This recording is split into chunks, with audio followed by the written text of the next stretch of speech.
es que se trata de conciencia. No se trata de apariencia, es de conciencia. Es que mi vida empiece a desarrollar un sentido de conciencia. Soy cristiano. Si soy cristiano, tengo que parecerme a Cristo. Soy esposo cristiano, por lo tanto tengo que parecerme a Cristo como esposo. Soy esposa cristiana, por lo tanto tengo que parecerme a Cristo como esposo. Soy maestro cristiano, por lo tanto tengo que parecerme a Cristo como maestro. En cada función, en cada tarea que yo desempeñe, mi vida tiene que estar modelada por Jesucristo. Yo no creo que el capítulo 58 de Isaías sea un capítulo para desalentar la experiencia cúltica de la oración y del ayuno. No, yo no creo que sea eso. Yo lo que creo es que el propósito es cobrar una conciencia clara de por qué yo ejercito en mi experiencia de vida cristiana una serie de disciplinas cristianas. Y desde luego, cómo esas disciplinas cristianas impactan a los que están en mi entorno. Porque de lo contrario, a mí me encanta. Este mismo tema lo plantea el apóstol San Pablo cuando habla en su carta a los Corintios y dice que si no cobramos conciencia de lo que el amor es y de lo que el amor significa, venimos a ser como metal que resuena o címbalo que retiñe. Porque a fin de cuentas, si no cobramos esa conciencia de la realidad, de lo que las cosas implican, de lo que implica cada proceso de nuestra vida, se estereotipa el concepto y caemos en la trampa de llamar lo extraordinario como ordinario. Esta gente se olvidaron de sus promesas y simplemente cayeron en la experiencia de la liturgia religiosa, nada más que de eso. Claro, ayunaban, claro, oraban, pero cuando la gente ayuna y ora sin un sentido bíblico de lo que esto implica, ¿sabe lo que esto puede producir en la conciencia de alguna gente? Puede producir un proceso equivocado de su relación con Dios. Hay gente que piensa que si ayunan, comprometen a Dios. Hay gente que piensa que si ora, fuerza a Dios. Y hay gente que cuando hace la combinación del ayuno y la oración, óigame, si Dios no les da lo que pidieron en el proceso de ayuno y oración, son capaces de llevarlo hasta el Tribunal Supremo de los Estados Unidos. Porque ellos entienden que esa fórmula no puede fallar, que esa fórmula no puede equivocarse. No, si yo ayuné y si yo oré, esto no puede fallar. Y se nos olvida que mi tiempo de oración y de ayuno no tiene el propósito de comprometer a Dios. Mi tiempo de oración y de ayuno tiene el propósito de comprometerme a mí con Dios. Tiene el propósito de que yo pueda hacer una introspección de mi vida. Tiene el propósito de que yo pueda mirarme en mi interior de vida y pueda decir como el hipnólogo: lo que hay en mí que a ti no te agrade, lo que hay en mí que a ti no te guste, lo que hay en mí que yo descubra que está en mí pero no es parte de tu propósito y de tu plan, yo quiero que con tu ayuda pueda ser extirpado de mí. Esta gente hacía experiencia de oración y de ayuno, pero habían pensado que el ayuno es una puerta mágica, como alguna gente piensa, que piensa que a través del ayuno y de la oración se logran conceptos mágicos.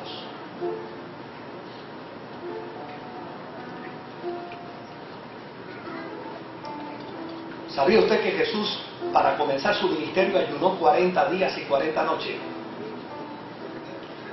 Y no le fue fácil el ministerio.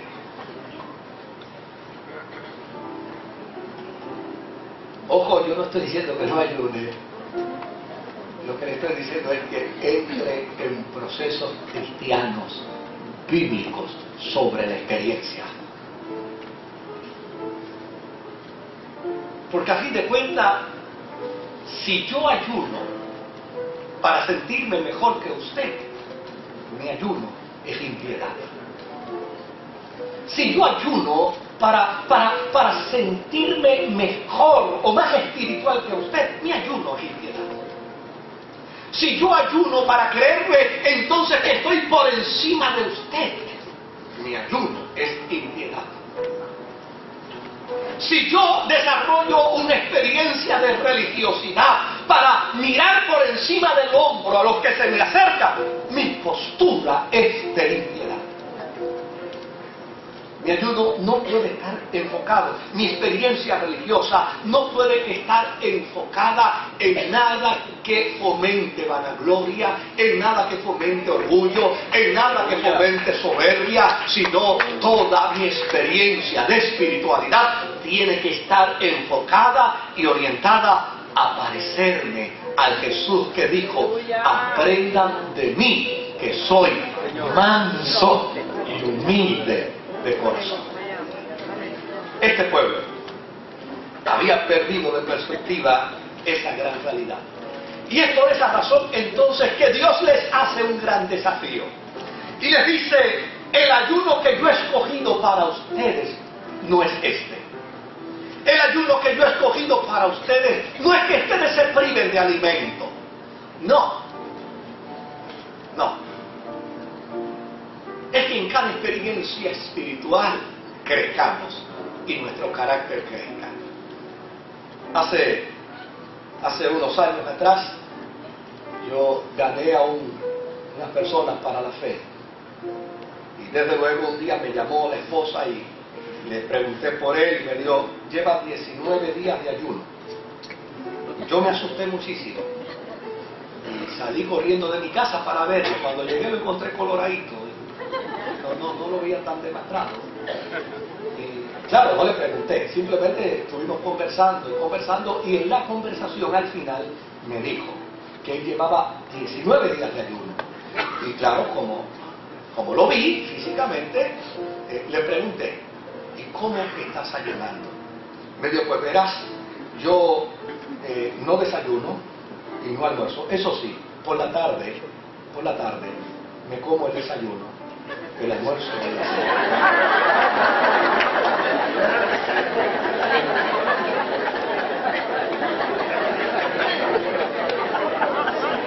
Hace un tiempo atrás le pregunté a una persona: dime cuál es la razón principal por la que tú ayunas.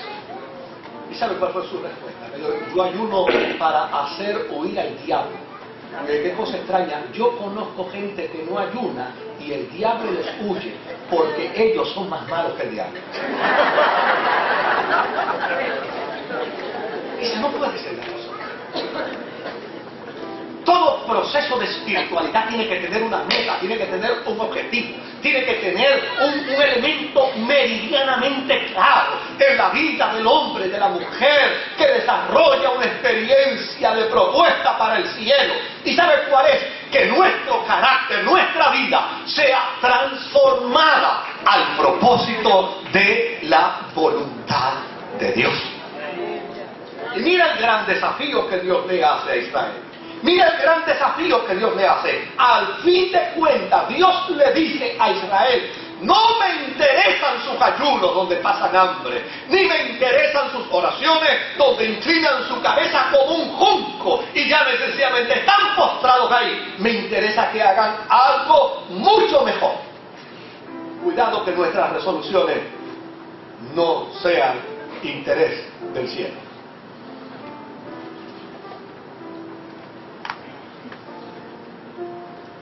Cuidado que nuestras resoluciones no tengan la aprobación celestial. Esto no es lo que yo he escogido para ustedes, le dice el profeta. Lo que yo he escogido para ustedes es algo distinto.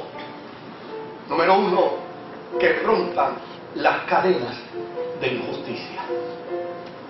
Número dos, que desaten las correas del yugo. Número 3, que pongan en libertad a los oprimidos. Y número 4, que rompan toda atadura. No me espiritualice esto, por favor. No me lo espiritualice.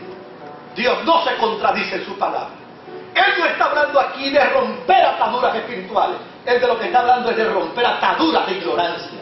Él no está hablando aquí de romper yugos espirituales. De lo que él está hablando aquí es de un pueblo que había venido de esclavitud y ya había convertido a esclavos a otros en su tierra. No transformemos esto en un concepto puramente espiritualista, porque aquí no se está hablando de romper cadenas espirituales. De lo que se está hablando es de romper cadenas de injusticia. El ayuno que yo escogí, dice el Señor, el ayuno que yo he escogido, es que rompamos las cadenas de injusticia. Ojalá podamos decidir para el 2011 que delante de nosotros no se cometerá ni un solo acto de injusticia. Ojalá podamos decidir que en mi trabajo no habrá injusticia, que en mi casa no habrá injusticia, que en mi vecindario no habrá injusticia, que con mis compañeros de trabajo no habrá injusticia. Ese es el ayuno, dice el Señor, que yo he escogido para ustedes. Gloria a Dios. Que vuestra transformación de carácter nos lleve a entender que en la experiencia de la vida cristiana no puede haber un solo acto de injusticia. Hace unos años atrás vino un hombre donde mí. Me dijo: pastor, lo he escogido a usted para que sea usted que medie en el divorcio mío y de mi esposa. Le digo: ok, gracias por el privilegio. Resulta que ya se apagó la chispa. Yo no sé dónde es que se prende la chispa y dónde es que la gente la apaga, pero él parece que encontró dónde prenderla y dónde apagarla. Tonterías de la gente. Cuando la chispa del matrimonio se acaba, se enciende la del compromiso.